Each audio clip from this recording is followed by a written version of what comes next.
Good afternoon again, guys. Um,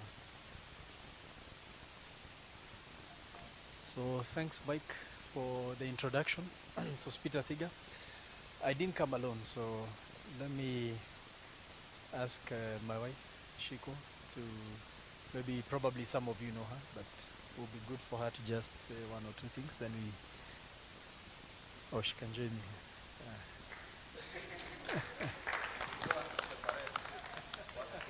Yeah. Karibu. Uh,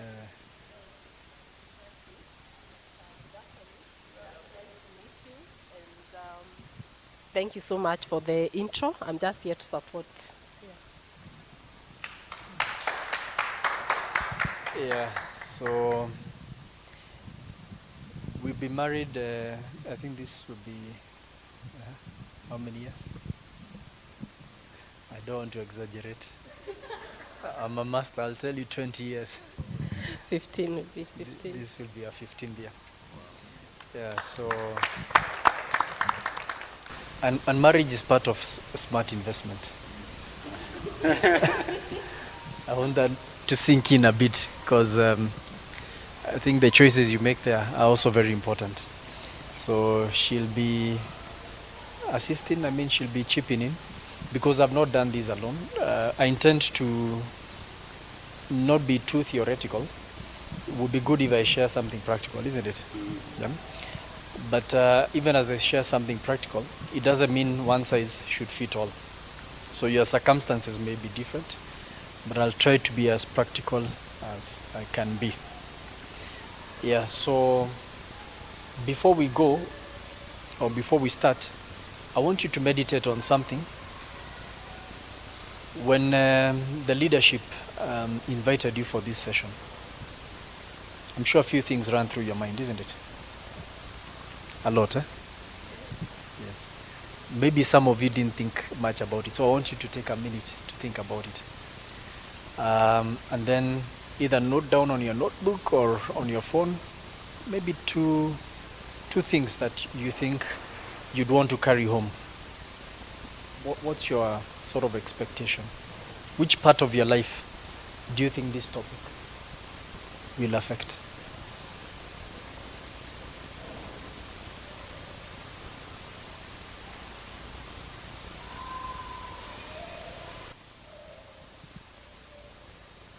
You've thought about it? You have, eh? Excellent. Good. So we will revisit. Those of you who would want to share at the end of the session, please share so that we can see whether we've met that expectation and whether you're going home with something tangible. A quick poll. I was just talking to William and Michael in the office there. So I was asking about the age profile of the group. Anybody here over 35 years old? Show of hand. So all of you are below 35. Fair assessment? Anybody below 25? So you're between, there's one. Okay. Oh, several below 20, but nobody below 20. Nobody below 20. So yeah, about 25 to 35. It's a very good age to have this topic. And my sincere hope is that you will take home one or two things that will change your life. In the corporate world, I'm sure which most of you are already getting into, we use LinkedIn a lot. LinkedIn is your walk-in CV.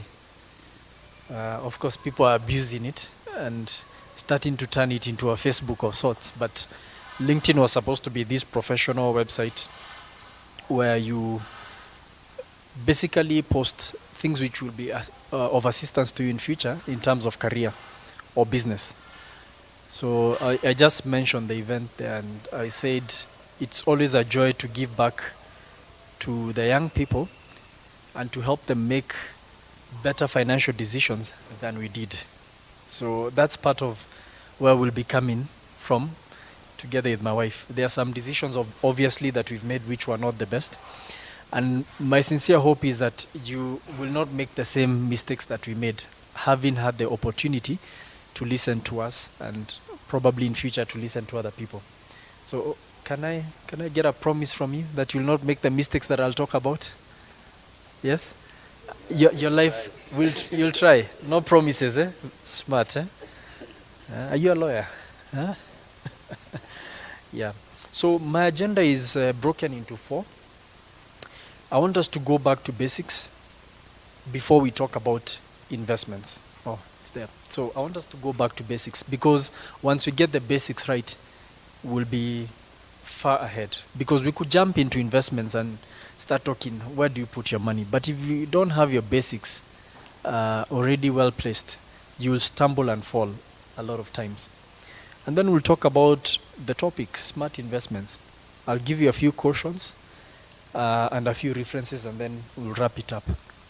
I don't know what format Pastor Jeff and William would want us to take. Do you want to interject and ask questions when they are hot, or do you want to wait until the end of the session? What do you suggest? Okay. So if you have a burning point in between, please feel free to raise your hand and to ask it. Good. So basics, 4 of them. Number 1, sorry, we'll make the slides better. Too small. So stewardship. By stewardship, what I meant is that I wanted to remind you that all resources really belong to God. Okay? We are just but custodians. Tumekubali hapo? And why do I say this? Scientifically, I'm not sure that it's proven. Do you know anybody who died and went with their wealth? Maybe my research, maybe the people in IT you've Googled. Who is that? Tell us. No. We've discovered the tombs and all the gold they left it there. Yeah. So do we agree that these resources belong to God and we are just but custodians? I think that's a very important point. That the moment we all die, we will leave all those resources that we've accumulated back here. You know, sometimes we live is as if all the gold and silver we accumulate will go with it. But the truth of the matter, we'll leave it here. We're just but custodians. And God is actually calling us to be good custodians over that resources while we are here on earth. Okay. So it's important that we understand that as a basic and as a foundational issue, that we'll all die void of the resources that we have accumulated. And number 2 is for you to go into the whole area of smart investment, is that I think we need to understand our purpose. I like the conversation we had with Michael earlier on, and he's walking that path, purpose. He's trying to figure out what God is calling him to. And the moment you're able to settle down on your purpose, the better custodian you will be over the resources that God will give you.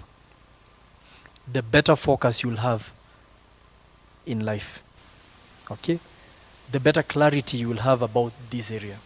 If you don't have this well settled in your mind, in your heart, you will run after every shining item. Okay? And there's a lot of vanity I think you can see around us. People wanting to accumulate. People will kill over money. People will corrupt over money. It's because they don't understand purpose, isn't it? If you understood purpose, where God has placed you, why God has placed you here, your sense of clarity will be so clear. Your sense of pursuit will be so focused. Okay? So I'm going to mention this just as what I've heard here say. There was a guy who gave a press conference the other day and was complaining about a certain organization where the CEO has just been asked to act as a recruiter, substantive CEO, and he was saying that he had been called by high-profile people and he'd been told, for you to act as a CEO here, you need to give us about, how much was it, 15 million. Some of you may have seen it. But before then, you might have heard that some of the positions out here were for the highest bidder. I'm sure you had something like that, isn't it? I mean, so we were discussing with my wife the other day. So what if I got a call from who's the who told me there's a position for you here. All you need to do is gather about 50 million. So what are they actually telling you? Because if you are to pay that kind of money, it means when you get the position, what will be your first concern? To recover the money, isn't it? Because, I mean, you may not have that money. And even if you have it, surely, it's not for wasting, isn't it? So when you know your purpose, when you can settle on your purpose, your sense of clarity will be awesome. Your sense of pursuit will be guided and focused. And you'll know when to say no, when to say yes. And let that sink, pole pole. One of the purposes in my own life, which I have come to appreciate over time, is that God has directed me in different ways. That I believe that I am the hands and feet of Jesus here on earth. There are very few instances, even in Scripture, where God provided to man or intervened to mankind through other supernatural ways. Most of the time, it was through people like you and I. If you reflect about it, I was just thinking about it, and I remember, I think Elisha or Elijah, when he was in the wilderness, and there were some crows which brought him some bread. But half the time, the widow of Zarephath, who ministered to her? It was a prophet, isn't it? It was a human being. The crowd that was with Jesus in the wilderness there for a couple of days, it's Jesus who performed the miracle. Believe it or not, when people pray to God, God convicts us to do something about it. What do those people say when the provision has come? They say there's a God in heaven, isn't it? He heard my prayers. In essence, you obeyed God to intervene in somebody's life. So God is using you to be their provision, isn't it? So I keep on reminding myself, because God has in the past led me to doing certain things which I know the people who were affected know that there is a God in heaven because somebody chose to obey.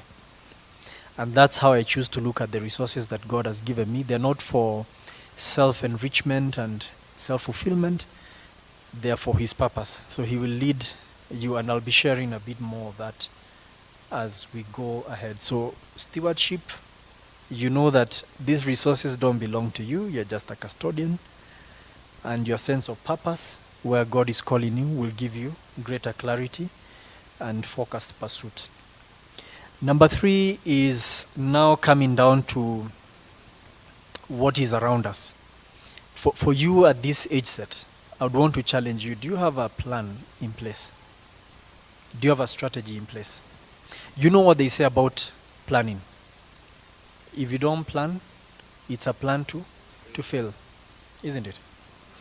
So a couple of years ago, we sat down. I've been in the corporate for a while, so I think Michael read the bio last 17 years. And every company I've worked for, we had a strategic plan. Okay, it's a plan that guides the company in terms of where they want to head in the next couple of years. And I thought to myself, how come individuals don't do this for themselves? Yet for some companies, they do it and do it successfully for themselves. So we actually sat down. At that time, we hadn't thought through the whole issue of purpose. So we've had to refine it, but we still put a plan. In the next couple of years, I think William was telling me a couple or a majority of you are not married.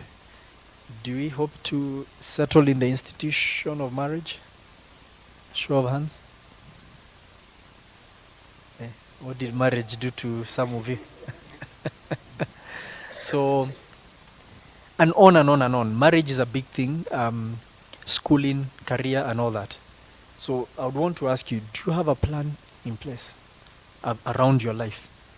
Because believe me, when it comes to smart investments, you really need a plan. Otherwise, anything will go. And if anything will go, you'll waste a lot of time. We were listening to somebody who talks a lot. He's called Anzaya. the other day, and he was talking about something called the road of no return. You know, at some point in life, you will actually hit a road of no return based on some of the decisions you made when you were much younger.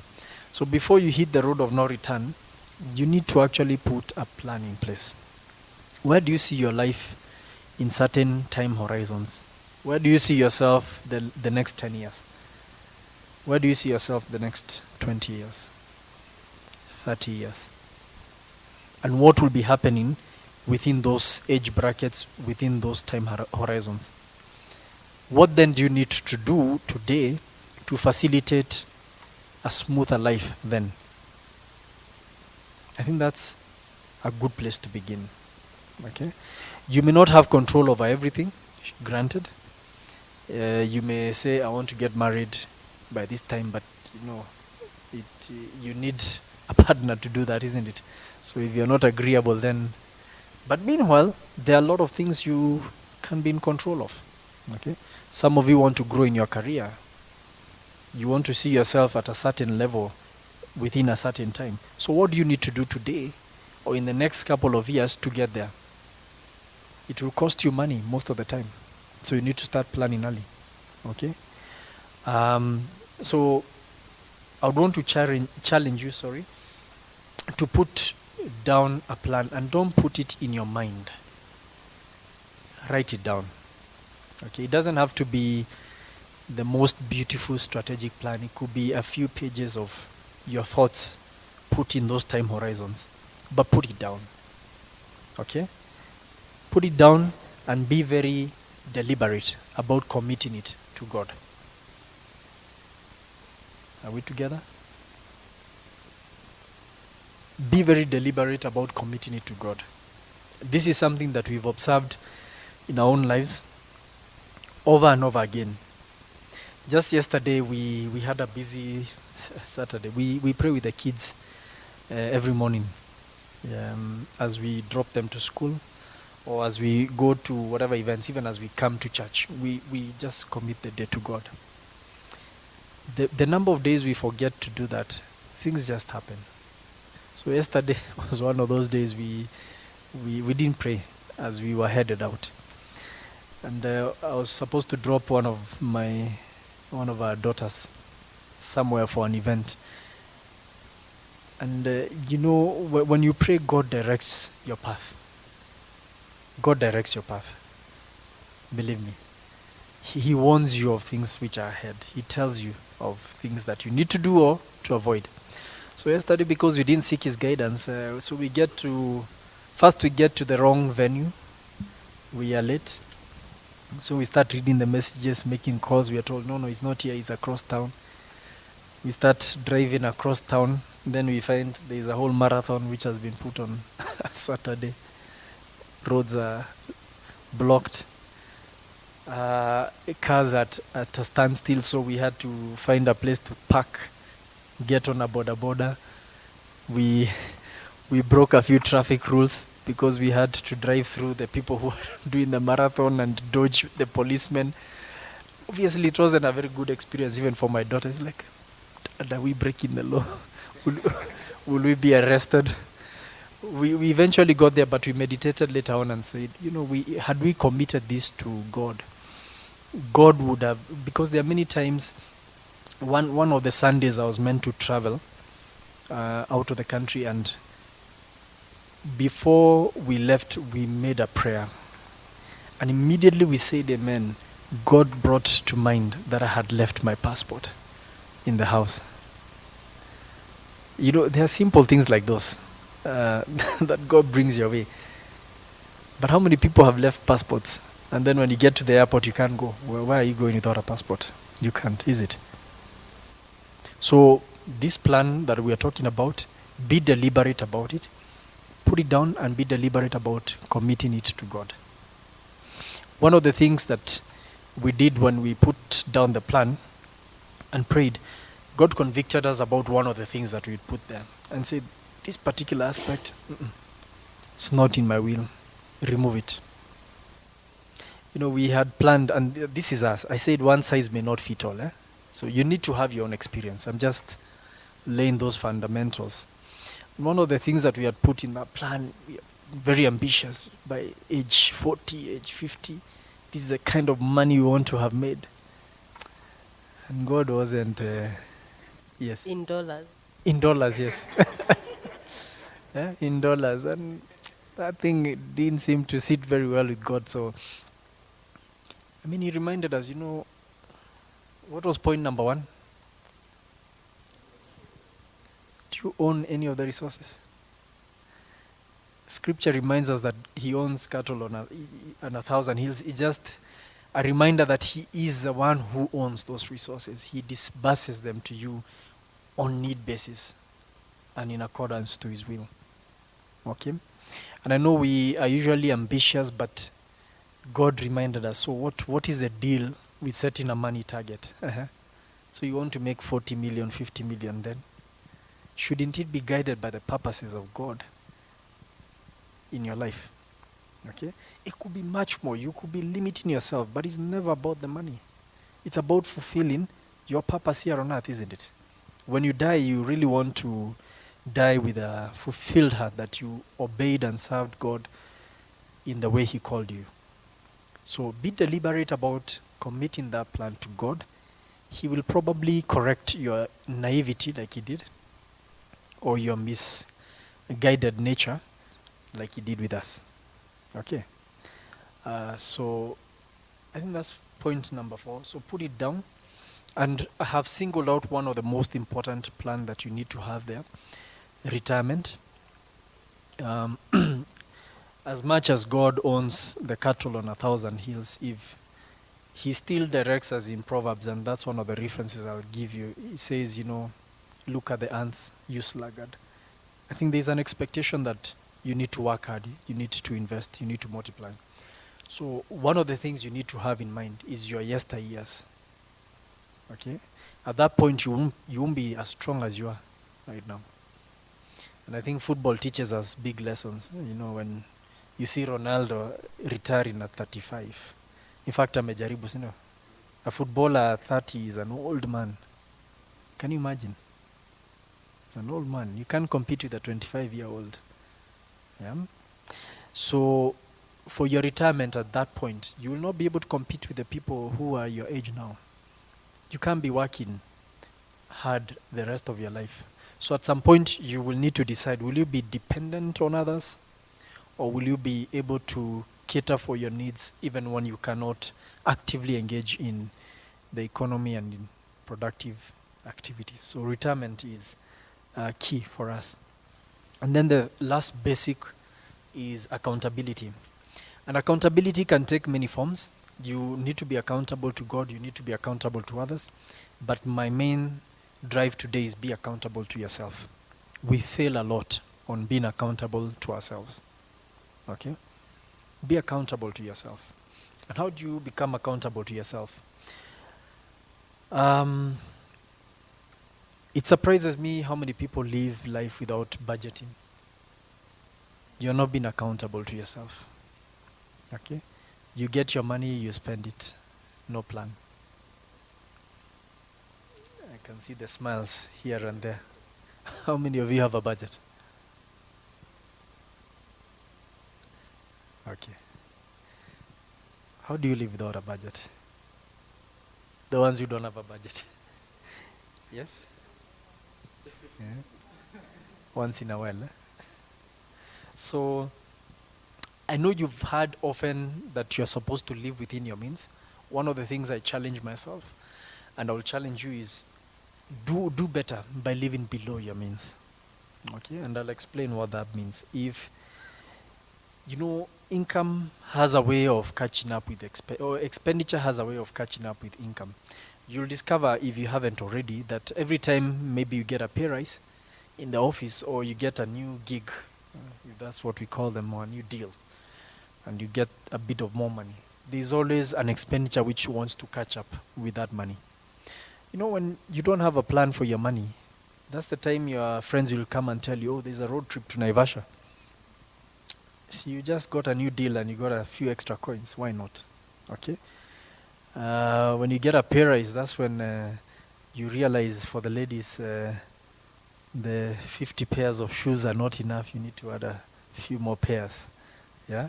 So I challenge us to live below our means. And you'll see why that's important. Because we are here to talk about smart investments. And without money, then you are not going to invest anything, are you? You need the money to invest in the first place. So what do I mean by living below your means? There's a common saying, I'll just mention it.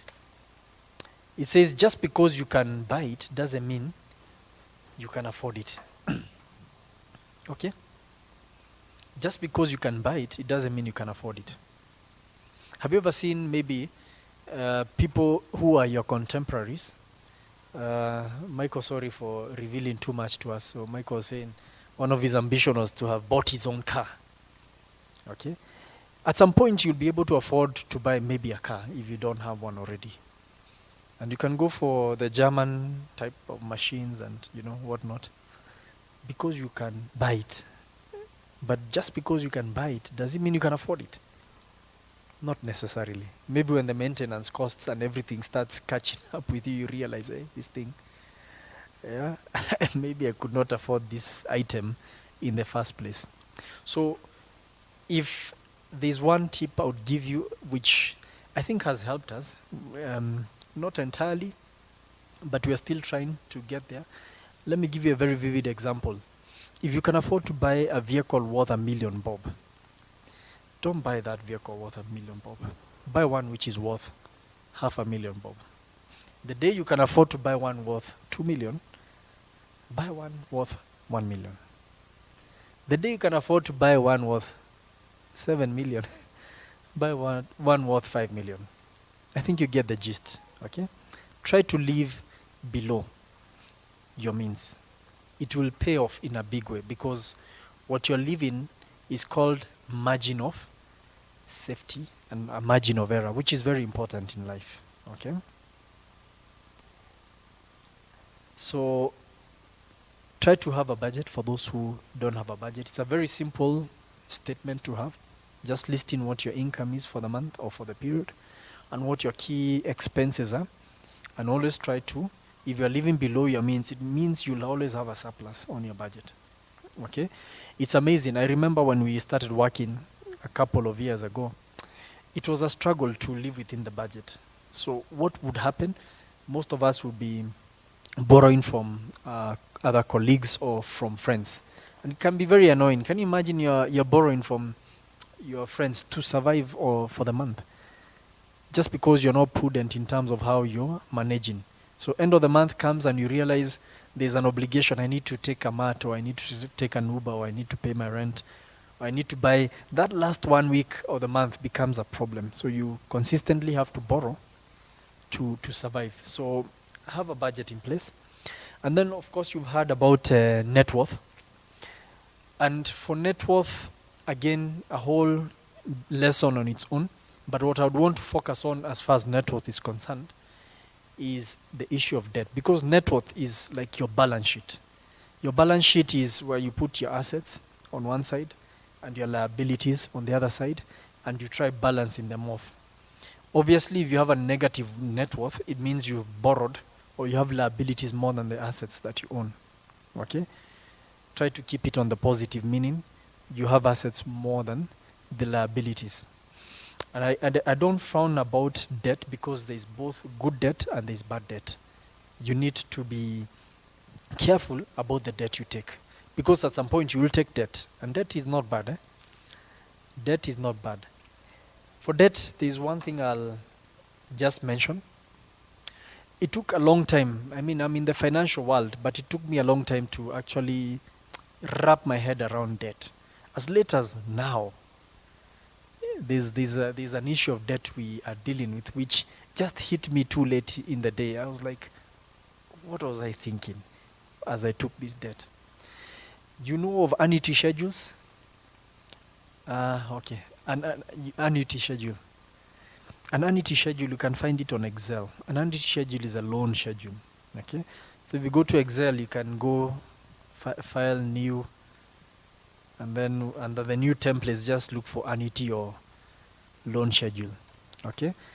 So you can key in numbers there and play with them. If I'm taking a loan of 1 million at an interest of 12%, which is what most SACCOs give, how much? So if, for example, you want to buy a vehicle and you're going to take a loan to buy that vehicle, so the showroom or the yard has told you this vehicle is worth 1 million, correct?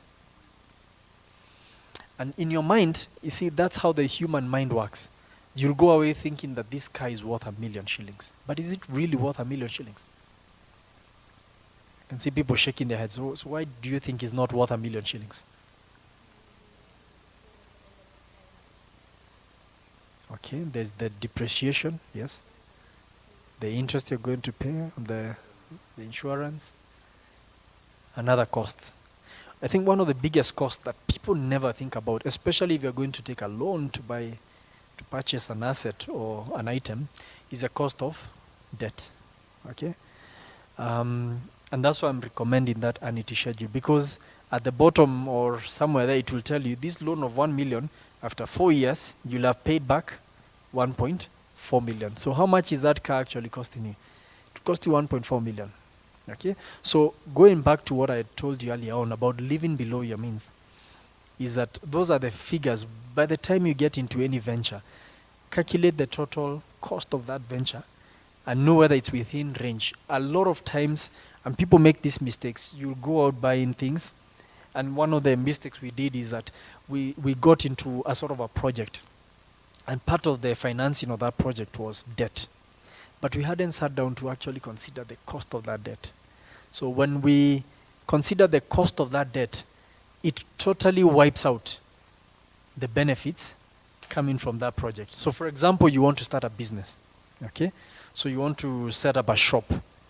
And because you don't have the cash money, you say, let me go to the bank and borrow. So you borrow 5 million.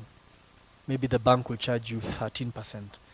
So using the annuity schedule, you'll be able to know after X number of years, which the bank has given you, how much will you have paid back for that debt.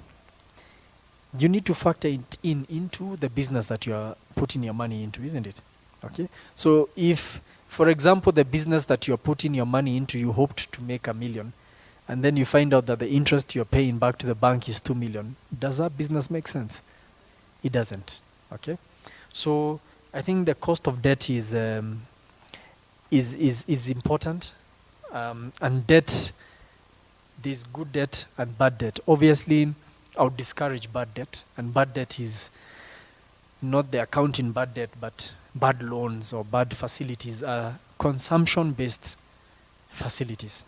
Okay, so if you're taking debt to advance or to, in line with the topic today, we are together, we are friends. But if you're taking debt, and I've seen this happen a lot, to furnish your house, what do you think of that?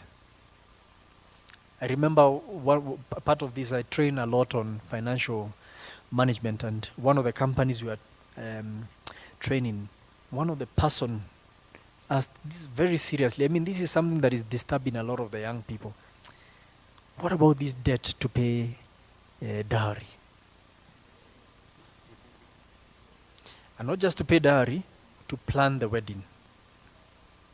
Okay, and to them, I mean, and I don't know where you stand on all these, because a lot of us have actually gone ahead to do that. You've taken debt from the bank to pay dowry and to finance your wedding. What would you say about that debt? Let me hear. This side, now, please post. You think it's a bad one? Anybody of a different opinion, maybe with good reasons or some reasons?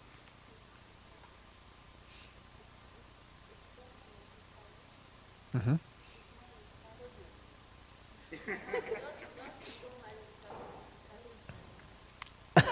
Interesting. Don't go marrying someone if you can't afford it. If you can't afford them or it. The process, the marriage. Okay. Okay. Yes.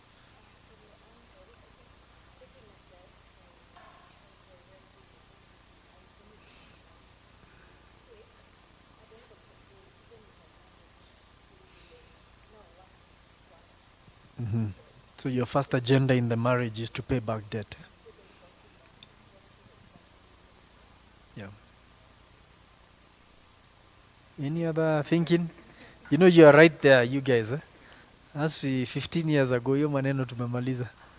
We are not planning to marry again or to do those other things I see people doing.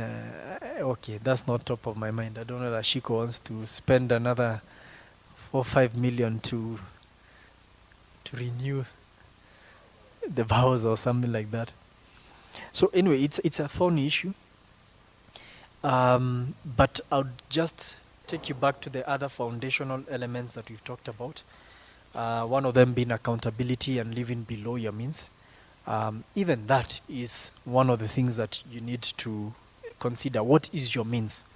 So if you're planning for this grandiose wedding, which brings me to the last point in the basics, peer pressure and decision-making framework.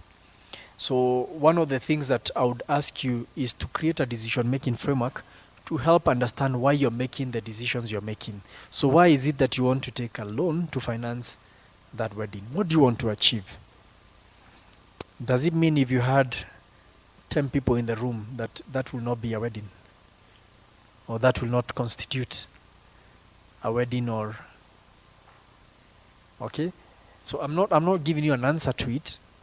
I'm just saying create a decision-making framework, and one of the references I'll be giving you is several books that I've read, psychology-based, which study human behavior and human thinking and human decision-making. And one of the authors called Luke Burgess or somebody wrote a book called Wanting. And it's just a thunderbolt of reality. And he says that 99% of the decisions you make are not your decisions. We typically make decisions influenced by others. They are not really your decisions. There's a lot of peer pressure around the decisions we made. And it's a human thing, so he's not saying it in a way because you'll ask, so what can I do about it? So his simple advice, end of the day, is you need to surround yourself with the people whom fit the purpose that you've been called to, or fit where you want to head in life. Because believe me, they normally say that you're an average of the 5 people who you hang out with most. Okay? You're just an average of your companions. And for sure, just go after this, go study and look at the decisions you've made lately, and then look at the people who are around you. It's amazing that as a couple, we'll tell you that we discovered just the other day, our children are schooling in the same schools as the people. So we wonder how did that happen? How did that happen? We seem to gravitate towards the same. At some point, you'll be driving almost the same cars. Then you sit back and wonder, how did that? It's because most of the decisions that we make actively are not really your decisions. You will influence one of the decisions. You will be influenced on some of the decisions. So you need to be careful about the people who surround you. Okay? Because peer pressure is a human thing. You'll never make those fully independent. The only people even the people who disappear into pilgrimage and isolation were influenced by something. Okay? But as long as you're surrounded by other human beings, you will find yourself behaving in the same way, making similar decisions. So that pressure is real. So question your decision-making framework every single moment. Yeah? You probably want to do this big, grandiose wedding because your friend did a very beautiful, and you want to either compete with her and do it better or match up the expectations and all that. Okay? So if you are really, really given the choice, you probably wouldn't because you don't have the money, is it? Yeah? So question the decision-making and create a very strong decision-making framework. Are we together on the basics? I hope they make sense. So smart investing. So lay down a few fundamentals again around investments, and then we'll go into the different types of investments, then wrap it up. So the first one is a savings culture. We talked about having a savings culture. And I was telling you, all these things add up. So when I tell you to live below your means, it's because you need to have money to invest. If you are spending as much as you're making, you probably won't start investing anytime soon. Okay? Because you need to accumulate something to put away for savings. And one of the things I think scripture reminds us is that, and you've read this over and over again, God actually expects you to multiply. God actually expects you to increase. Okay, so it's an expectation for us as believers. If you remember the story of the parables, it lays it out very clearly. So if you're not multiplying, if you're not increasing, you probably need to ask yourself whether you are in God's will in so far as all these things are concerned. So it's an expectation by God. So the question we want to answer here is how? Because we've all sort of agreed that this is an expectation that God has of us. He expects us to multiply. So we need to create a savings culture, and a savings culture would be determined by what we talked about as a foundational element earlier on. Trying to live below your means, trying to leave something to save up for investments. So assuming that we already now have that savings, one of the things then we need to do is look at two things here, or three things. Your stage in life. I think we've agreed, we're all young professionals. We are budding and taking off into the, career area or businesses. We've started out our careers, we've started out our businesses. So for every stage in life, there are different investments philosophies that you need to adopt. And I'll be talking about that in detail in the next slide. Tenure is another very important area to look at when you're investing. And this will be guided by the plan that we talked about already. Are you looking at investing for the long term, for the mid term, for the short term? What's your expectation? What's your drive? Sometimes you can't afford to invest for the long term because you probably need to redeem the money sooner for something. Sometimes you're investing towards a goal. Okay? So you could be investing, maybe you want to own your own home. You remember the strategic plan we talked about earlier on? So those are some of the things you'll put there. You want to own your own home, if that's an ambition that you have. You want to drive that car, Michael, that you're talking about. You want to educate your kids in a certain education system or schooling system. You want to do many things which are in your strategic plan within certain time horizons. And for each time horizons, then you need to define the tenure for the investments. And so I'll be breaking down the different types of investments into the stages of life and into tenure, okay? Which is the short term, mid term, and long term. And finally, the income brackets, okay? So you need to invest according to your income bracket. And that's why I said one size may not fit all. So some of us may be lucky to get those high-flying jobs, which will pay you millions of shillings. The rest of us may just follow the normal path where we grow slowly into our careers and into our businesses. So your income bracket also matters a lot in two ways. For the unfortunate thing that I've observed in life is that really it's not even about how much you are making, because a lot of people tend to, because if you don't have these fundamentals in place, the more money you make, the higher the expenditure catches up. So all of a sudden, when you are being paid hundreds of thousands, your small Vitz looks too small for you. You even start wondering, how was I fitting in this car? You want a bigger car. So the fallacy of life, and I saw it early on in my career when I was working as an intern in a sort of a restaurant setup or conference setup, where all the cooks in that organization I was working, who are the lowest paid, by the way, they all own their own homes. Yet the chief accountant there, who was the highest paid employee for the organization other than the CEO, did not.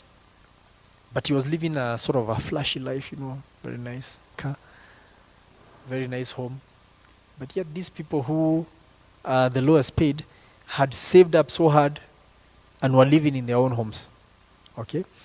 Not to say that homes is a epitome of, life. No. In fact, I'll challenge that at a later stage just to help you understand it. But just to say that it's not your income amount that will determine how far you go. It's just what you do with that income. A good example is a lot of these people. I read about one of the a person who hails from Nanyuki, I think. He was a driver, I think, of either a funeral home van or something, or a matatu. And now he's a high flyer in Nanyuki. He's a very wealthy man. You know, low education doesn't. It's not. You can imagine by the time you become a driver, you probably may not be that best educated.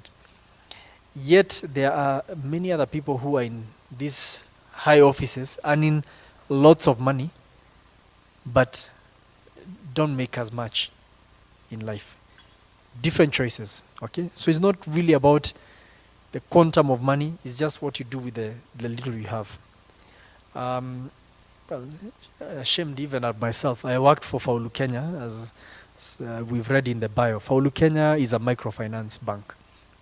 And we used to have customers. So some of our customers were in Gikomba. Now, if you know anything about Gikomba, you'll be shocked. So here we are, you know, tumenyonga suti, tie. You know, we are very well made up and smelling fresh with perfume. But then you go to the groups in Gikomba and you find people who are, because the culture in microfinance is that you save in a group and then you take loans based on the savings. Okay? So these businessmen in Gikomba, in the mud and everything, you know, these are people who are routinely saving about 20,000 shillings every single day. Yeah, every single day. So try to imagine the amount of turnover they were making. Yeah, for you to save 20,000 every day. I mean, that's 140 or 5 days. That's 100,000 every week. These were highly liquid individuals. Okay, but in the gutters there. So life, you know, Ecclesiastes tells us that life, you know, the race is not always to the swiftest, or the battle is not always won by the strongest, isn't it? Okay, time and chance happens to them all. And I like the theme here, smart. You need to be smart as you begin your career, because you'll get to that point where you're making that money, but what will you do with it? You will probably meet your high school mate who you trounced by far. Maybe you got an A, then they got a C+. Then you'll find them doing better in life than you are. It's embarrassing. We shouldn't, not to say that should be the competition, but you should be smart enough to make smart decisions about money. So when it comes to the smart investing, a few other things that I want to mention on the next slide. There are different types, and I'll talk about them. And I want to talk about passive versus active income. Now, very simple differentiator between the two. Active income is income where you have to wake up every morning for that income to come in. So you can think about your not employment, but employment in the long run. But think about your consultancies, okay? If you're a doctor, you've opened your clinic. If you don't go to the clinic, will you make money that day? I don't think so. If you're a lawyer and you have your own law firm, okay, and if you don't attend to your clients on that day, you won't charge a bill, isn't it? So that's active income. It's dangerous because if you rely on it, similar to salary maybe, to a larger extent, it means the day you're not able to wake up to pursue it, then there's trouble, isn't it? So you need to create a balance between your active and your passive income. Passive income is you can choose to go on holiday for 2 months, but every day money will be hitting your bank account because it's passive. It's based on an investment you made. A good example being the people who maybe own rental units. You know, you don't have to wake up for that rent to come in, okay? It will come in either way. Or the people who've invested in bonds or bills. Whether you wake up or not, the government will still credit your account with the interest that they owe you, isn't it? So one of the key drives from this stage which you are into the future is to try think about building your passive income as fast as possible. Okay? Our parents lived in a time when job security was there. It was very hard those days. I remember my dad served the government in the veterinary department for I think 30 something years. From the day he left Upper Kabete campus, the day he left, he joined the veterinary services and retired from there 35 years later. Talk of job security. My mom was a teacher as well. She graduated, got into teaching, she retired from teaching. But what is it nowadays? Even government is retrenching people, isn't it? Private sector is worse. Okay? And it doesn't even need to wait for retrenchment. I think artificial intelligence will retrench us even faster, isn't it? Chat GPT. These guys seated here, but they blame them, eh? The IT guys, yes, these ones. Anyway, on a light note. So there's a lot of dynamism happening around the globe. So active income then becomes dangerous to rely on. So one of the things I would want to point you out to is please start at this point. If you've already started creating an active savings culture, start running against or after passive income, which then works to your benefit. So putting in money into an investment that will pay back over time, whether you work on it or not.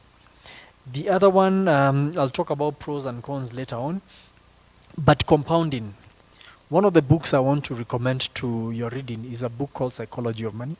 Some of you may have read it. If you haven't, it's a book that I can tell you, for me, radically changed my thinking and my lifestyle and a lot of the things that I'm doing currently.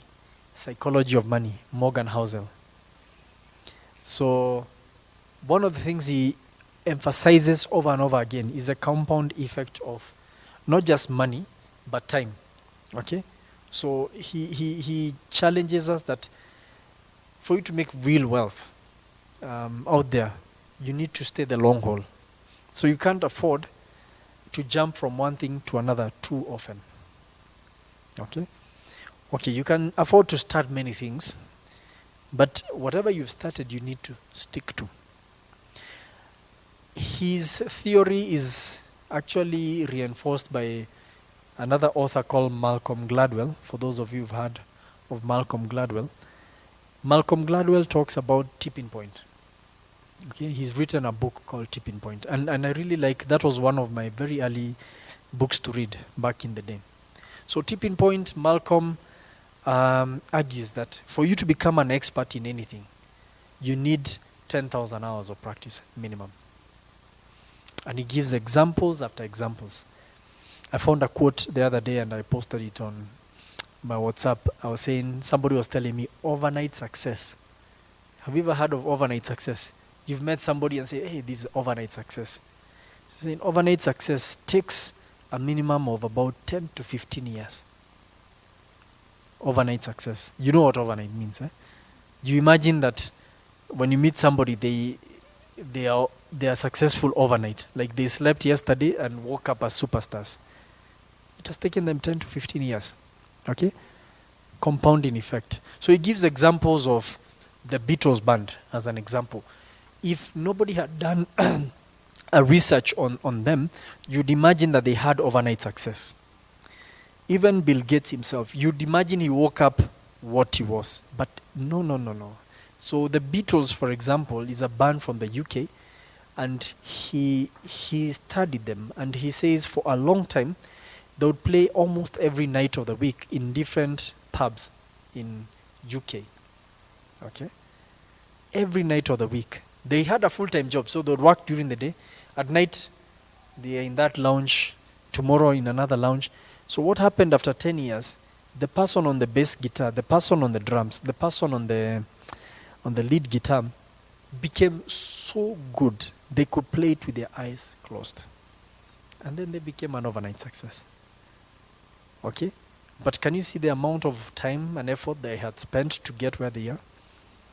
I mean, for those of you who know the story of Bill Gates, it's a similar story. I mean, the guy would spend hours and hours on his coding and on the machines and whatnot. He just became good at what he did. Okay? So one of the things then you need to realize when you're doing smart investment, when you pick a line, you need to stick with that line. Are we okay? Are we together? Because the danger of hopping is that you lose a lot.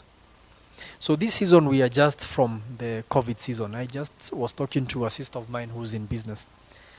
And it was quite discouraging for a lot of business people, yeah? And many of them actually changed vocation, which was a very bad thing to do.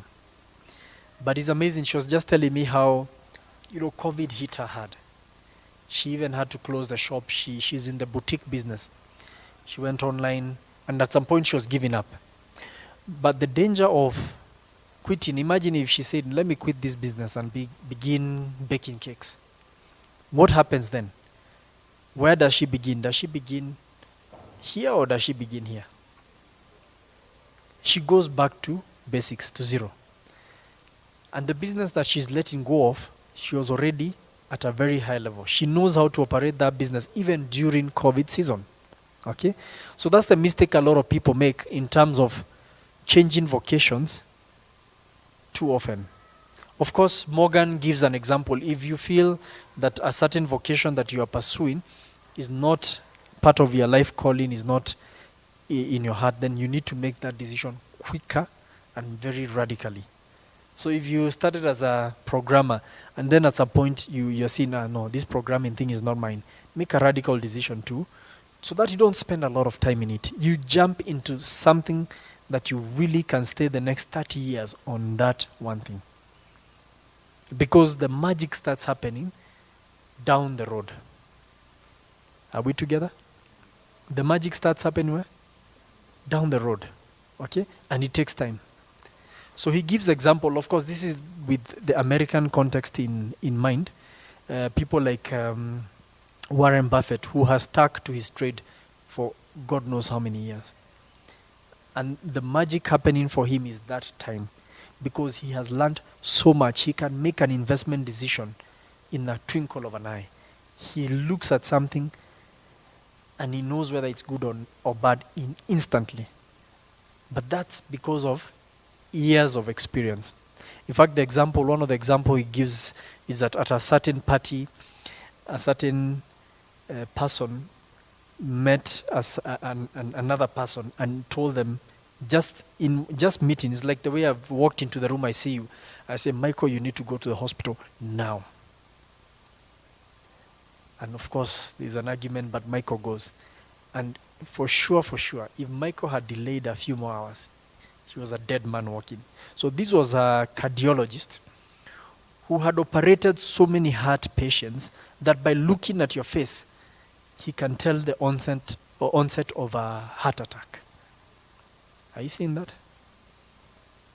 Over and over and over again. So the same thing happens with investments. With whatever you choose, you need to stick the long haul. Okay? So if you choose to go into coding, into whatever areas of interest that you have, then you need to stick the long haul because down the line, it will start paying off. Okay? So let me wrap up by talking about the different tenures that I mentioned. This is by no means exhaustive. I think there are three broad categories when it comes to tenure, when it comes to age bracket, and when it comes to risk profile. Okay? So there's a high risk, there's a medium risk, and there's a low risk. And the pictures, I think, tell it. For you guys, I would almost squarely put you on the high risk area. You're young, you can afford to make mistakes and recover quickly. You have the energy to pursue different strategies. As age catches up with you, your risk profile gradually decreases, and it should anyway. Okay? So a person in their 60s will probably not do the things that you are able to do now. Okay? Because if they make a mistake, they may not have time to recover. You see, if you make a mistake at your age, you have a long time to recover. Okay? So you could try a lot of things. And one of the things I'll try to challenge you today is please try as much as you can. Experiment. Don't be afraid. Experiment. The world is laid bare in front of you. But the moment you find something that resonates with your heart, hold it and run with it. Okay? That doesn't mean you should not try other things. Remember, I just said don't hop. Okay? So don't quit one line to pursue another line. That's dangerous, because you are quitting. When you quit one line, you are quitting too many things. You're quitting too many lessons. You're quitting too many experiences to start from scratch on another line. So once you find something that you resonate with, you need to hold on to it and run with it. But that doesn't stop you from experimenting with other things. Tuko pamoja? Is this gospel becoming a bit difficult?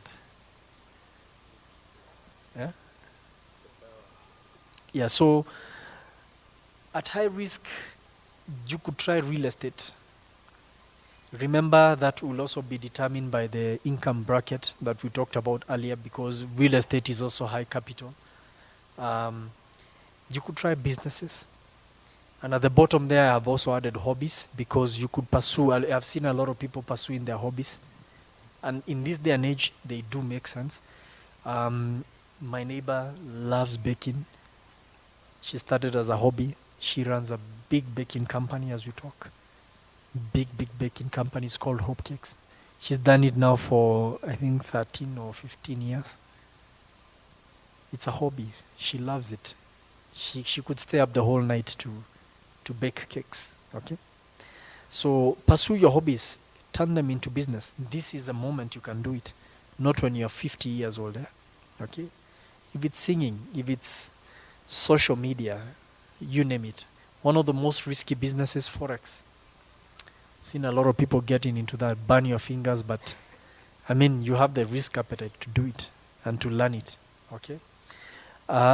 Securities, farming, venture capitalism, import and exports, investment companies, and chamas.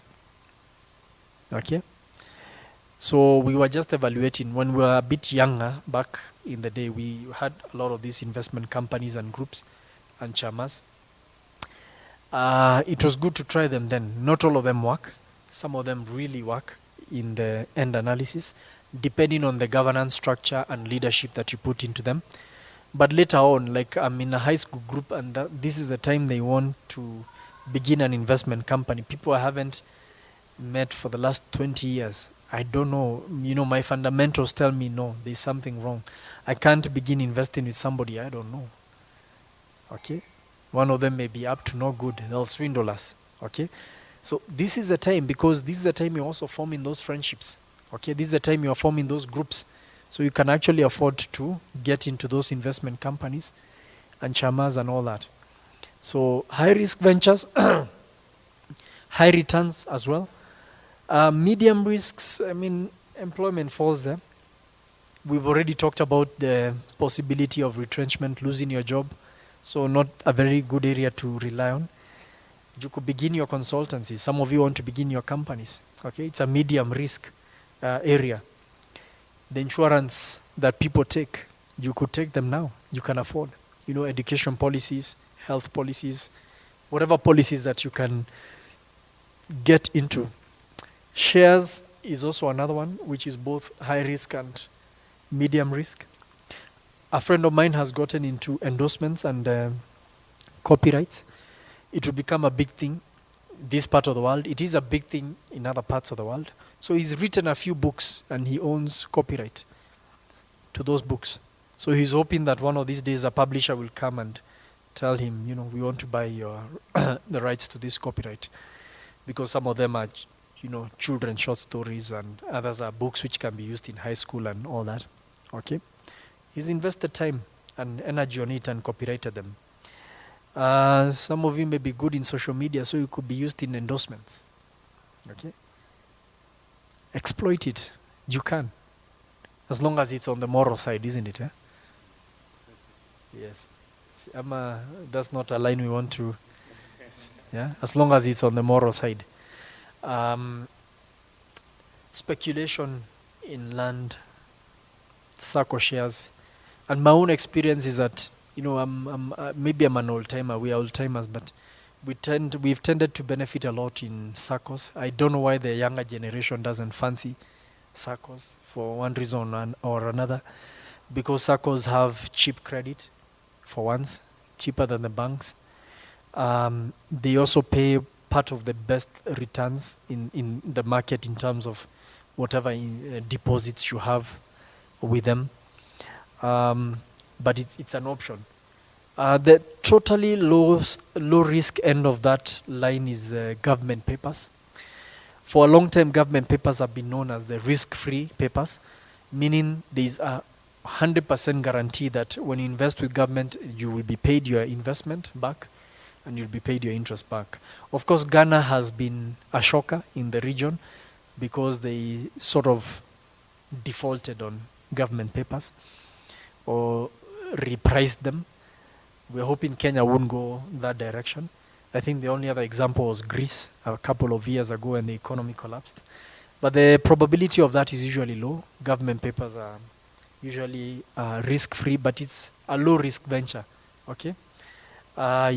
Unit trusts as well, low-risk ventures. They are called guaranteed funds because they basically invest in the same class option. So some of these depend on your age, your income bracket, your risk profile and appetite, okay? But my main area of emphasis is for the age bracket you're in, you can afford to experiment, okay?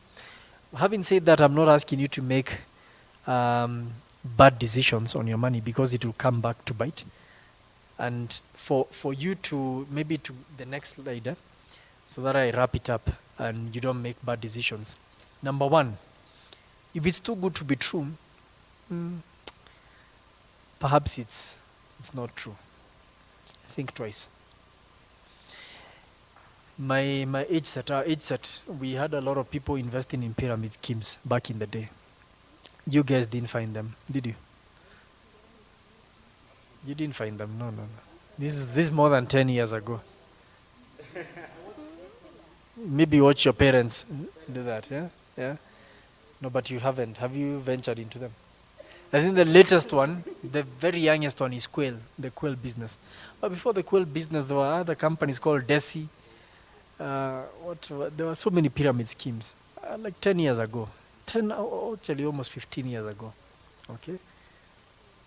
That's the time now we were picking off a career like you guys. So if somebody is promising you a return that does not exist in this market, be cautious about it. If it's too good to be true, probably it's not true. One of the other lessons we've learned in life, expert advice. Whenever you're going into any area, look for the expert in that area. Pursue that knowledge. A good example is real estate. We got into real estate and we decided to do the Kenyan thing. We just went. Si ni nyumba tu inajengwa. Kwani nyumba iko na nini?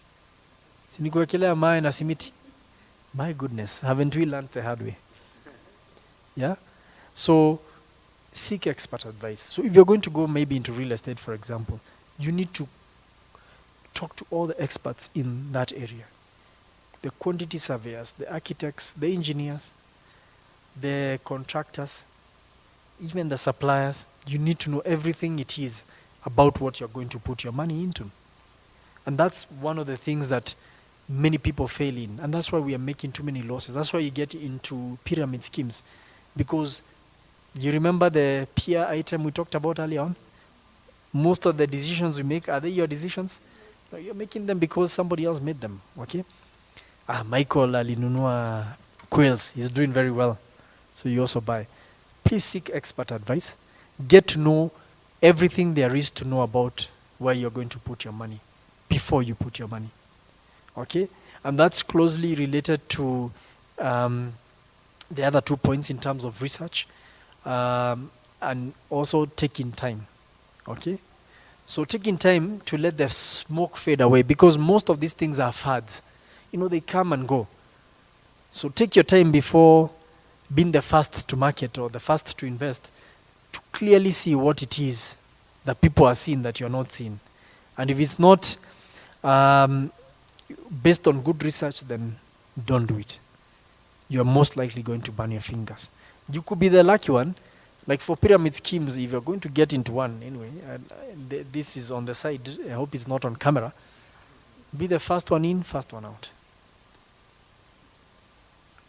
I would rather you avoid them. But the temptation, the moment you get into one, you multiply your money by 2, you put all of it back again. You multiply it again by 2, you put all of it back again. So a pyramid scheme is a pyramid scheme. It will burn your fingers eventually because you'll have the urge to go on and on. Yet there is no foundation on it. So the other one is because I've talked about the long haul, that when you pick something that resonates with your heart, you need to stick to it for many, many years, is you need to trust the process that God is taking you through. Okay? In the world here, we say, trust the process. I'm sure you've heard people say that, yeah? True, you need to trust the process. It takes time. Okay? When we started off, one of our mentors, told us, we were planning to build a house. So we had designed this humongous house. Obviously, we didn't have the money to do it. He told us, you guys, scale down, do this small house. In the next few years, this house, you'll do it over without even thinking. Because your income levels would have changed, your opportunities will have changed. But at the point he was telling us that, we couldn't see it. I mean, even if I tell you right now, 10 years from now, you'll probably be the top, what do you call them nowadays, honchos or something, whatever. It will be hard for you to picture it, okay, because you are here at this moment. So you need to trust the process that God is taking you through, okay? That it will turn out well if you are consistently on that path. So allow me to end there. I've given a few Bible references, which I talked about earlier on. The one that I would really want to single out is seek first the kingdom of God, something that we've learned to do, and I talked about it. Allow God to direct your paths. Okay? So be deliberate about committing all these things to God and asking Him, what's your opinion? You'll be surprised. He'll actually guide you along that path, and you'll make good decisions with your money and with your time and with all the resources that He's given you. So, yeah. Let me pause there. Any questions? I'll be happy to answer. Unless Shiko has a comment or two. Okay. Yeah. Back to you guys.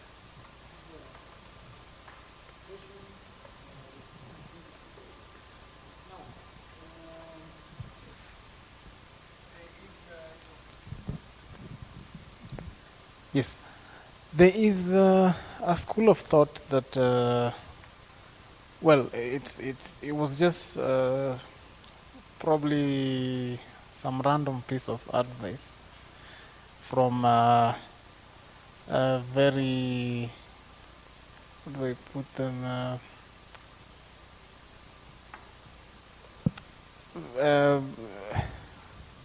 People who just don't trust. They're always suspicious of everything. There's a word for it. Okay, it'll come back later. So basically, what this Mzee was saying is essentially, I mean, the most safe form of investment that you can put is knowledge acquisition, and basically along the lines of acquiring education and whatnot. And his argument was it never goes wrong for the most part. And and I think his argument was based along the lines, I mean, generally in the lines of earned income. The highest earners are people, they are paid to know, not to do, but most likely. And to get to that level for the most part, at least from how it operates in this demographic, is primarily the primary variable is the education, and just generally the level of knowledge acquisition that you have acquired. So his emphasis was along the lines, just acquire knowledge, and it raises your earned income. And I was recently going through the papers. I think it was last week, but one. I'm forgetting the name. Not very good with names. This guy who was paid 400 billion for just offering some piece of advice. He's in the finance area. Yes. I mean, essentially that kind of thing. Well, of course, it's questionable how this specific uh, uh, uh, uh, story played out. Being that it's government, you expect there are a lot of corners here and there, but it's not so far from what happens even in the world. Yeah, that people who have more knowledge just end up acquiring more earned income. It's not true about like the portfolio income and the passive income. That one is subject to, I mean, how they handle their earned income. But yeah, primarily, so is it a safe thing to do and just pour all out into knowledge acquisition in pursuit of a more stable earned income? Okay, very nice question. I could answer, then we receive others. So what we are talking about today is, what do you do once you get that income? I mean, totally agree with you. Get the education, because it may guarantee you that you'll have a source of income through selling the knowledge that you have to those who need it. But what do you do with the income once you receive it? How do you invest it smartly? You can't invest it back into the knowledge, can you? Because let me give you two extreme examples. You've known for a long time athletes, okay? Athletes in the country. You know how they eventually die. They die paupers, isn't it? But yet those people will run for 2 hours and make 10 million bob. How awesome is that? Imagine 10 million just for running for 2 hours. And they'll run for Berlin this week, next month, New York, the other month. So they're accumulating a lot of liquid cash, isn't it? So I think what we are talking about is beyond your source of the income. How do you invest it to ensure that it's sustainable, to ensure that it lives the long term, okay? That by the time you're retiring, you're not retiring a pauper or in debt or in other things, that you have found ways of multiplying that money and making it sustainable. So I agreed with you, yeah, get the education. The education will give you an income. But that education, unfortunately, most of the time is not holistic, because it doesn't help you think critically in terms of what life entails. Okay, so it's usually very sad to see both ends of the spectrum. Very educated people who cannot think about the long term, so they die poor, or they die dependent, or they die in debt. Yet at some point in their lives, like you just safely said, how much was he paid again? 400 billion? You know, we tend to think as that kind of money as very high, but it's not high. You can blow off that money very easily, isn't it? Yeah. So, agreed with you. Get the education, but also learn how to invest your money wisely. Yeah.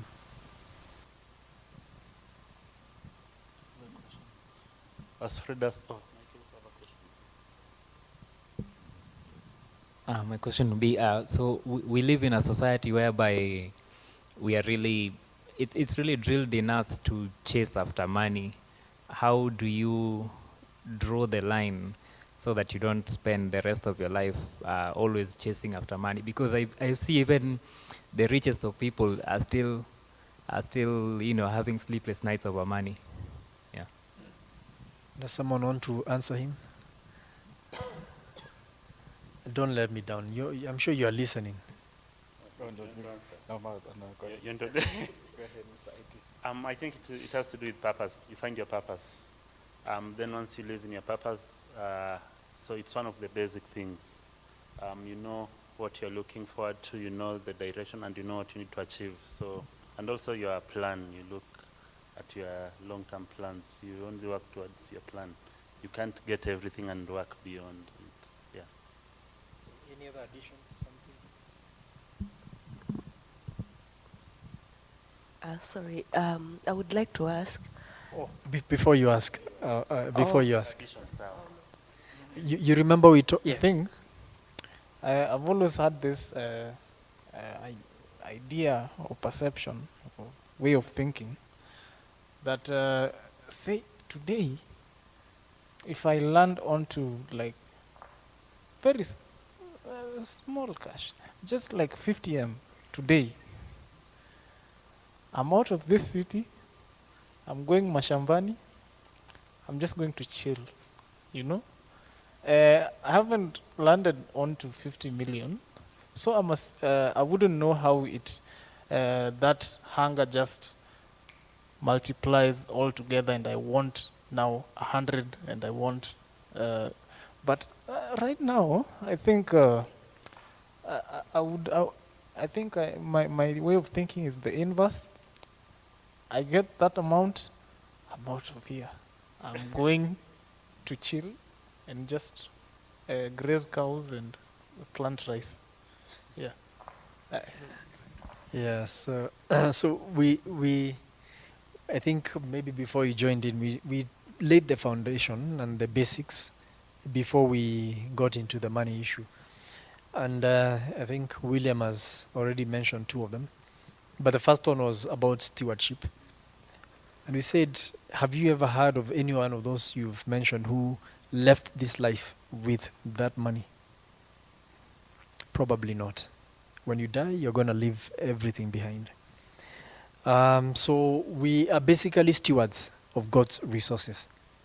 Okay? If you find your purpose, then you will know what God wants you to direct your effort and energy towards. So it will no longer be a chase after money, it will be a chase after purpose. And that's a very beautiful chase. Okay? And when you chase after purpose, then the money aligns to it. So a lot of people, I think, are just dying, and we even mentioned they'll corrupt over money, they'll kill over money, they'll do a lot of things over money because it's just money. There's no purpose that they are pursuing. It's just an accumulation of wealth, which is a very futile thing to do. Yeah? Yeah. Michael, yeah. The other side, you don't have questions. You only nice breakers only. Yeah, that shade. If I was you, I wouldn't take that. But but I have a few questions.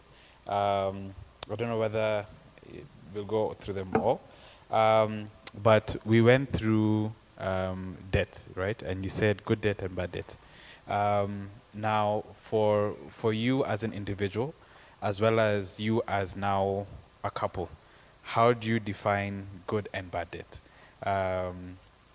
And also now for those that are now getting into the space of financial stewardship, what is the actual definition of good debt? Is it something that brings in income, and just not now throwing it for your wedding and something of that sort? Also, there's a question on living below your means. So let's actually like put numbers on it. So someone is earning, let's say, 200,000. What exactly, because we looked, there was something on the presentation that said 10, 20, 30. So living below your means, how does that look for someone that is actually earning an income of, let's say, 200,000 per month? Also, there is on the passive income. What opportunities would you say are there for, yet again, people like us? I know you went through the high risk, medium risk, and low risk, but someone that is not earning less than 200,000, what is, somewhere that they can start investing in to start gaining that passive income, and through that passive income, and now you can do the compound interest and grow from there. So, what are some ways that you can now actually, start investing as of today. Then finally, going back to this space of being financial stewards as a couple. When you're going through your planning, and you said that there was a point where God said, scrap that one off, the one for dollars. So what was the process of, because yet again, you're two individuals with now a united goal as a couple. So how did that look from it being on paper to it being the final strategic plan that you guys want to follow? I hope you got all of those. Yeah? Okay.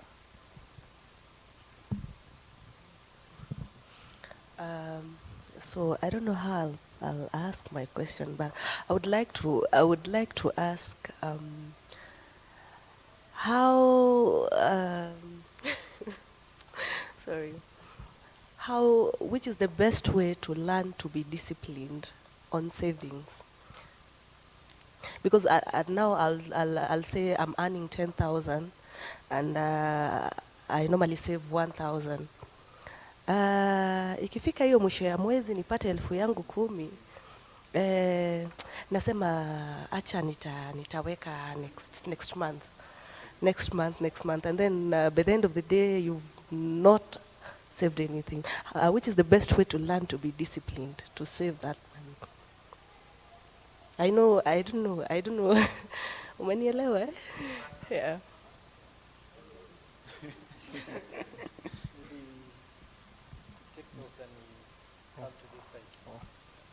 Kuna moja ya hii side ndogo tu, si hata si kubwa.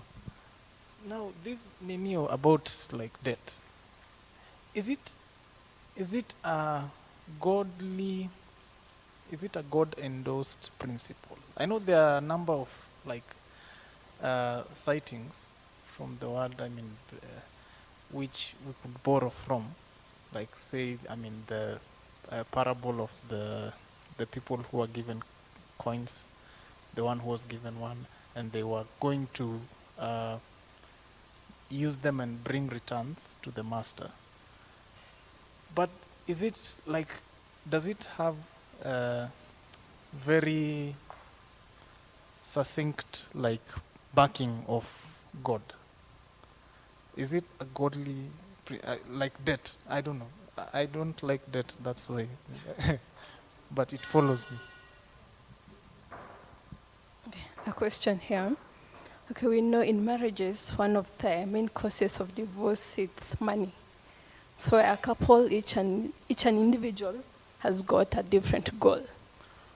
Okay, where do the couple meet, and how should, for someone who is going into marriage, how should they go about money management in their marriage?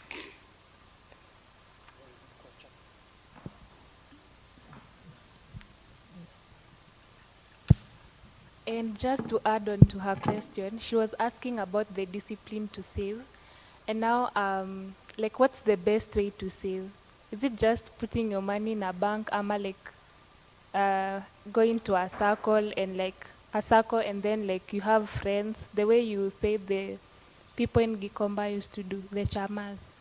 What's the best way of, and at what point do you now take your savings and invest now? So I'll ask Shiko to also help me, where maybe we could start with you, then I'll run through whatever you left. Okay. I didn't write all the questions, but I think one of the foundations that we talk about, he spoke about purpose and God's stewardship. I think that will help us a lot in defining some of these things. Debt, savings, living below your means. A case in point, I'll use 2 biblical examples. That first of all, let's understand that there's a reason that God has brought us here. I think we were discussing that if we knew what we know now, when we started out life, we would have taken a different perspective.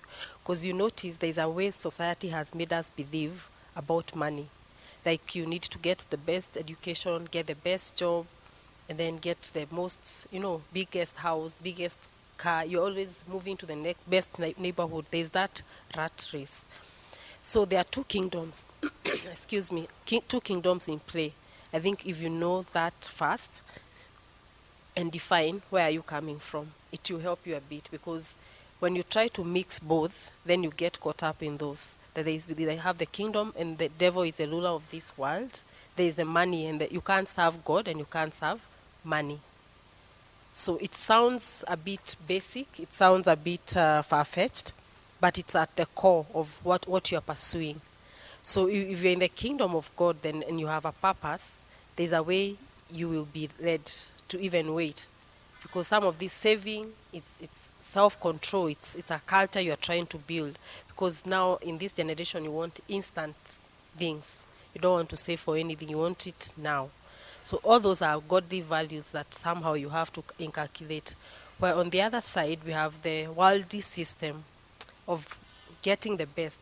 And that's why you see you need a promotion at the expense of stepping on everyone, so that at the end of the year you get that bonus. So there's a lot of soft things, of spiritual values that are not spoken about. Maybe some of us might maybe not even want to get married for whatever reasons.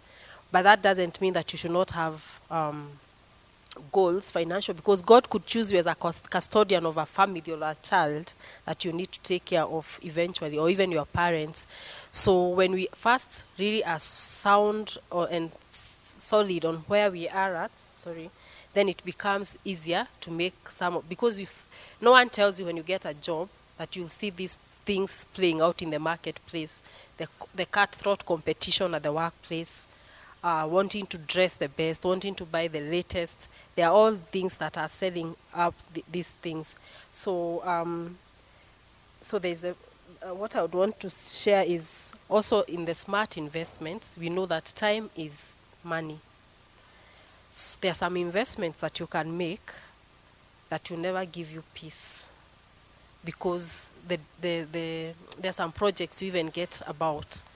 Yes, people think that it's really a good thing you're doing, but there's a lot of sleeplessness, anxiety. So even when there are some soft things that we don't talk about, you are stressed. So I think that's what I can say for now as we build up. Yeah, so thanks, Shiko. I did recommend Psychology of Money. Please read that book. If you allow it, it will change your thinking a lot. And she's pointed to a very fundamental issue there. You know, the reason why is not just what he asked earlier on about people wanting, even rich people wanting to run after more money. It's even what Shiko is saying at the workplace. Why is it that we have that hunger for the next big money? Is because we want to pursue the next big item. The moment, and this will be a very hard lesson, that's why I told you to read the book. It will help you understand. It's not a very easy lesson to allow to sink in your heart. And it's actually in the Bible as well. That you can be content. You know, godliness with contentment is of great gain. It's a difficult lesson. The moment you can just settle with what you have, it doesn't mean you don't need to be ambitious, but you're content, so you're okay. And knowing that you're just a steward of the resources, you're not going to go with them anyway. Very difficult lesson in life. But let me just try and answer some of the other questions. Yeah. So there's a whole financial planning course which can give you indicative figures in terms of what you should be doing with what kind of money. So I don't have it top of my mind, but I know one of the things they normally advocate, there are certain parameters. Like for example, so this wouldn't even matter how much you just give an example of 200,000. So it wouldn't matter with even the amount, because they can tell you if you're paying more than 30% of your income to rent, then you're living above your means. If you're paying more than, is it 15% for transportation, you're also living above your means. So I could find that guideline. I think there's a financial expert who have recommended as baseline sort of parameters, and they're very important. So that's how you know whether you're living above or below your means. So I'll pass it through Pastor Jeff for you to consume and to think a bit more. So I can't tell you for 200K because the amount will keep on varying. But there are those parameters. When you're earning a certain amount of money, you shouldn't spend more than a certain percentage of that money on certain items. Okay? So there's a kind of house you should live in. There's a kind of car you should be driving. There's a kind of cost you should be meeting for different aspects, even lifestyle in terms of food and beverage and everything. So there are those thresholds, and all of them are guided towards how much are you left with. Remember, we said you have a budget, and make sure that the budget is positive, not negative. Okay? So the baseline, I think, is you should be saving around about 20 to 30% of your income. It's a very high percentage. So it means you need to squeeze a lot of other things. Okay? On your, I hope that sort of answers that question. In terms of debt, good or bad, the baseline or the basics remain the same. Whether you've been married 10 years, 1 year, what are you borrowing for? Okay, if you're borrowing for, there are a few exemptions to that rule, but if you're borrowing by and large for consumption, then it's really a bad debt. Okay, if you're borrowing to put it in an income generating activity, very good debt. My only point of departure is, for example, I work for a company which give us car loans, and they are literally free. I mean, they're I think 3.5%. So, I mean, taking a car loan for that purpose, what would probably be my gauge is how much I'm taking, but not taking the loan. It's literally free money. But if I didn't have that opportunity, then I'll be very shy as an individual to take a car loan from a commercial bank when I'm being asked to pay for it at 18%. It would be a challenge. You get? So the basics remain the same. What are you borrowing for? And what is the cost, eventual cost of that debt? So I'd encourage you, if you want to borrow, then borrow for greater good, for investment, for multiplication.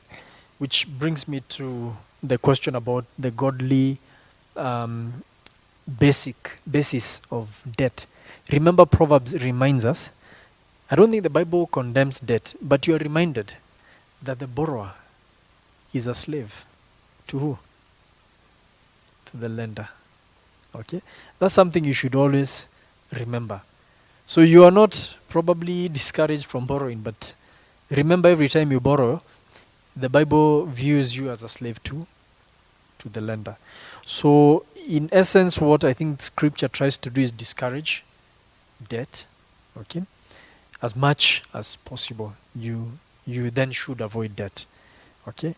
And if you're going to take then debt, if the Scripture is there discouraging debt, then if you're going to take debt, it must be for a really good reason. Okay? For reasons which, like what you're saying, multiplication. Okay? Because then that becomes positive debt. Is not a good example is we've taken debt, for example, to invest in a project. So even if anything goes wrong, you see, it doesn't come back to bite us.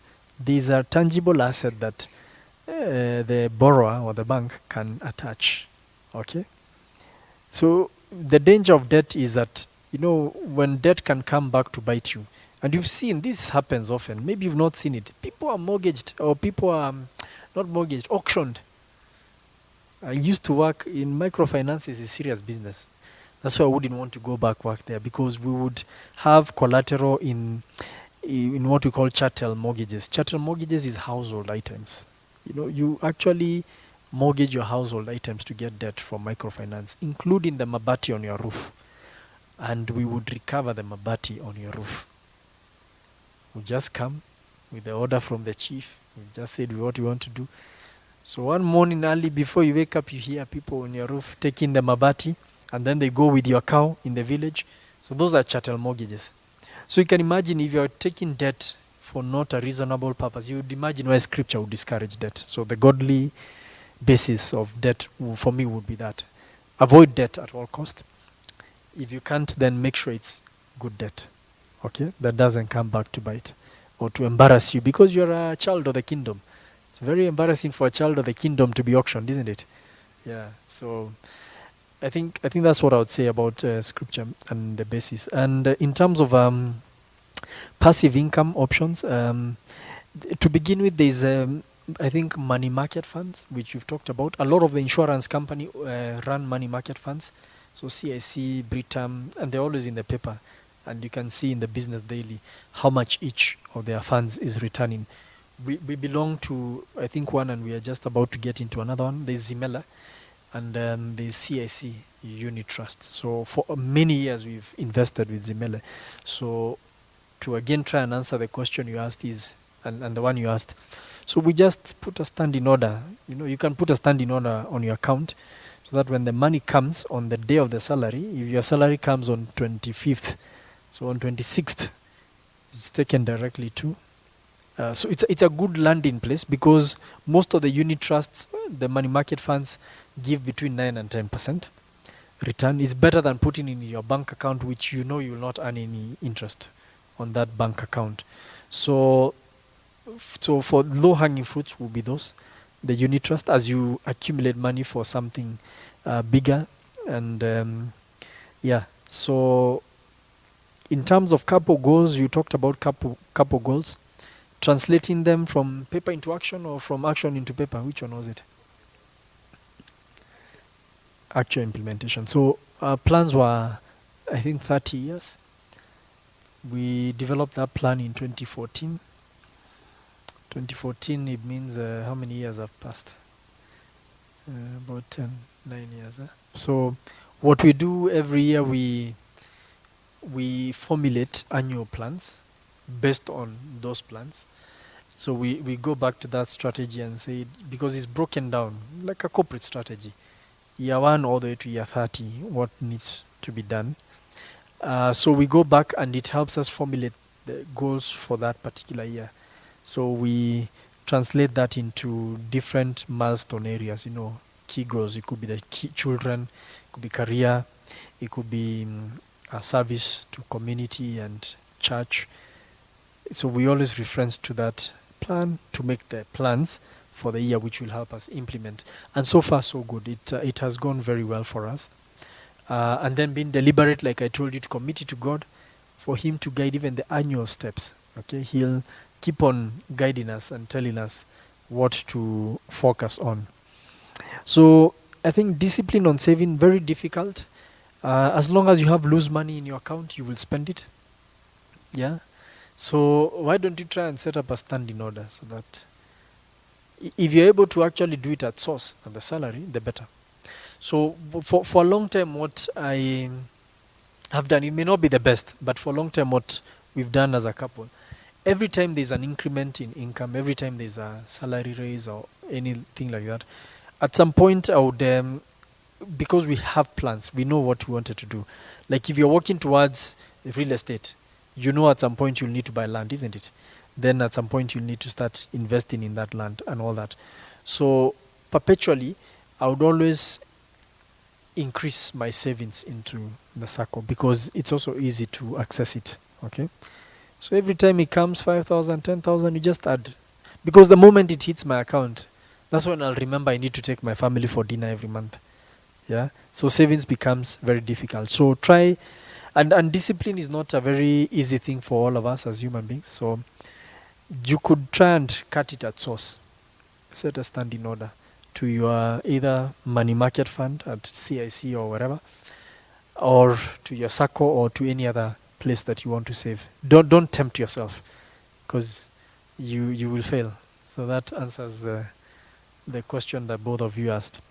Yes, they say that money is a leading cause of divorce. True, because money is very emotive. Money is very emotive, very, very emotive. More emotive than even other things that would ideally also ruin your marriage. And it's a whole topic on its own. So one of the things that I would encourage you, it's something that you need to talk about before getting married. Okay, you know the way nowadays before you get married, I don't know that people still do that. Nowadays you'll be told, especially your parents, have you done a HIV test? Yeah, it was a big issue back then. because they didn't want you seeming naive. You're just nowadays is money. Nowadays it was HIV. My first HIV test. So lay it bare, and the moment you discover your partner is a bit uncomfortable laying it bare, then it's a red flag. Okay, there's a lot of advice from the world, a lot of it, most of it bad. So for the ladies, of course, they have their own two groupings with the older women, and they'll be told, you need to have your own secret accounts, you need to have your own secret properties, and they're coming from somewhere. They're coming from a place where they have seen their marriages getting ruined because of the husband behaving in a certain manner which is not palatable. So the thing that would help is, before getting married, lay it bare. Talk about everything. Talk about all the assets that you have. Talk about the plans that you have for those assets, and then also agree on your strategy. Okay. So even now that you are not married, remember the plan we talked about. Don't wait to get married to create that plan. Create it for yourself, so that when you get married, you challenge your partner to also to join you in this plan or to enhance that plan. Okay. So that way you will avoid a lot of missteps in the marriage. You'll agree, number one, on how the budget looks like, the allocation of duties. There's a lot of fallacy. Remember, marriage is a partnership. I keep on emphasizing that. So you can't get into a marriage and expect that. And there are people who do that. I mean, because the man is a provider and the woman is even earning more money than the man. So you stay with your money and have fun, yet the guy is suffering, providing. No, that doesn't work. It's a partnership. Okay? It's a partnership, so you pull together your funds. The moment you agree there is no his or hers, the safer you are.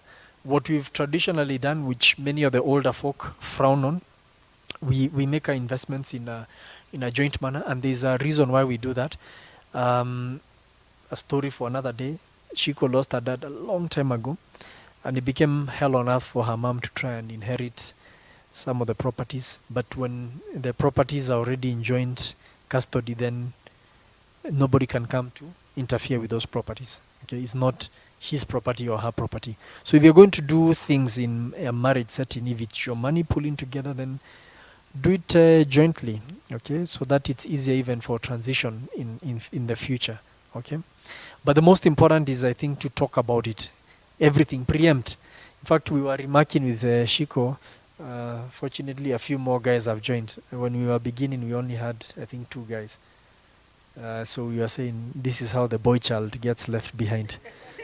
But they're here. You're here. So women tend to be very proactive in some of these matters. So yeah, even the men, it's time to get proactive about it. So talk about, preempt, think about anything and everything and put it on the table. How will we budget? How will we invest? Who will be responsible for what? What happens if you have more money than I have? If you have more money than the other one has? All that should be, and it will help you a lot.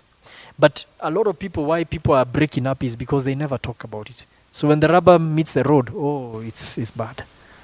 It's really bad. Okay.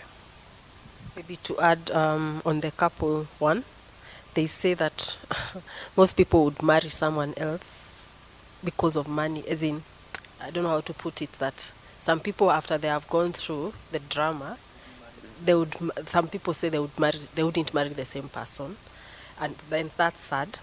But the thing is, money has cultured us differently because of how we grew up, our background. So even before you start the smart investments, you need to break the myths that you have grown knowing and believing about what money makes you. Because the way we even spend, maybe there's an emptiness or a lack or something that you're trying to feed. So you need to unlearn that before you can even start saving. Your relationship with money, each of us, we have a relationship with money. So you need to first unpack that, process through. Money should just be a servant. And the real investment should be that I can choose what to do eventually. That maybe I don't need to go to work because I have my basics met. Eventually, that's the goal at the end of it. And then the other example is Jesus. He had everything, but he led a very simple life. Maybe that's where we should start. We pray chini ya maji, Because it's so bad when you look like you have it all, then when someone approaches you for msaada, you don't have, because you are living on credit. But if you were to look ourselves in a different light, not think ourselves so highly, live just below, like we were saying, and then it's surprising that you have actually everything covered, yet you don't look it. But sometimes we want to look like we have it, yet when you are asked for something, you don't have it. You have to borrow. So I think it's the whole re-engineering we need to think about how we relate with money. Yeah. Good.